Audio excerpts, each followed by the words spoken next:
নিরাপদ ক্যাম্পাস ও আবাসন সংকট সমাধানের দাবিতে শিক্ষার্থীদের আন্দোলনের মুখে অনির্দিষ্টকালের জন্য ঢাকা মেডিকেল কলেজের একাডেমিক কার্যক্রম বন্ধ ঘোষণা করেছে কর্তৃপক্ষ। পাশাপাশি রবিবার দুপুর 12টার মধ্যে হল ছাড়ার নির্দেশনা দেওয়া হয়েছে, কিন্তু এমন নির্দেশনা পেলেও হল না ছাড়ার ঘোষণা দিয়েছেন শিক্ষার্থীরা। শনিবার সকাল থেকে নিরাপদ ক্যাম্পাস ও আবাসনের দাবিতে অবস্থান কর্মসূচি শুরু করে ঢাকা মেডিকেল কলেজের শিক্ষার্থীরা। কলেজের মিলন চত্বরের সামনে এই কর্মসূচিতে অংশ নেন বিভিন্ন ব্যাচের শিক্ষার্থীরা। আমাদের কলেজ প্রশাসন আমাদের দাবির সাথে সম্পূর্ণরূপে একমত, কিন্তু ঊর্ধ্বতন মহলে দীর্ঘসূত্রতা এবং ঊর্ধ্বতন মহলের নয় আমাদেরকে হতাশ করছে। শিক্ষার্থীদের অভিযোগ, একাডেমিক ভবনের পলেস্তারা খসে পড়লেও কর্তৃপক্ষের টনক নড়ছে না। ফজলে রাব্বি হল সহ দুটি হল ব্যবহার অনুপযোগী।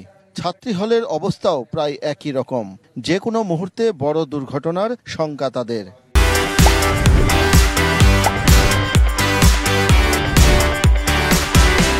৫-৭ কেজি ওজনের এরকম কনক্রিটের যে অংশগুলা একদম শিকসহ বা রডসহ বেরিয়ে এখানে যখন তখন এসে পড়ে। কনক্রিটের বিম ফাটা, দেওয়াল ফাটা, জানলা ভাঙা। মূল ভবনের 4 তলা পরিত্যক্ত ঘোষণা করেছিল গত 7 মাস আগেই। সেখানে দেখে আপনারা নিজের অবাক হয়ে যাবেন যে এই ভবনে কিভাবে মানুষ থাকে। দাবি পূরণ না হওয়া পর্যন্ত আন্দোলন চালিয়ে যাওয়ার ঘোষণা দেন শিক্ষার্থীরা।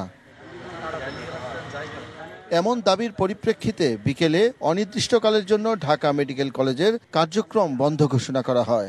রবিবার দুপুর 12টার মধ্যে হল ছাড়ার নির্দেশও দেয়া হয়। কিন্তু হল ছাড়ার এমন সিদ্ধান্ত কোনোভাবেই মানবে না বলে জানিয়েছেন শিক্ষার্থীরা। নোটিশটার মধ্যে অ্যাড করে দিচ্ছে যে আমাদের আগামীকাল দুপুর 12টার মধ্যে হলটা ত্যাগ করা লাগবে।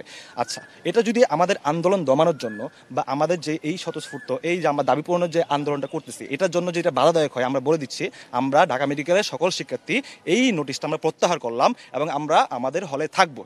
হলে অবস্থান করেই আন্দোলন চালিয়ে যাওয়ার কথা জানান ঢাকা মেডিকেলের শিক্ষার্থীরা। যে হল ত্যাগ করার কথা বলেছে এই হল ত্যাগ আমরা করব না। শাহ ইমন, ডিবিসি নিউজ, ঢাকা।